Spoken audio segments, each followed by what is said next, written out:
আসসালামু আলাইকুম। প্যাকেট মশলা ছাড়া কিভাবে গরু মাংস ঘরে বসে খুব সহজে রান্না করতে পারবেন আজকে দেখাবো।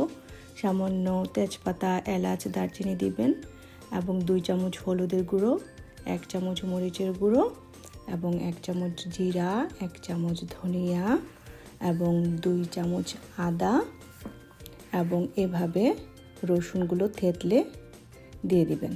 তারপর পেঁয়াজ কুচি করে এভাবে কিউব করে কেটে দিয়ে সামান্য তেল এবং লবণ দিয়ে ভালো করে ম্যারিনেট করে নেবেন।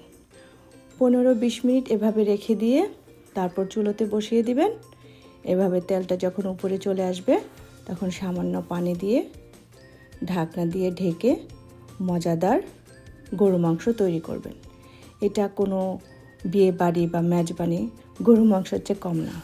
এভাবে রান্না করে খেয়ে আমাকে রিভিউ দিবেন। Thank you.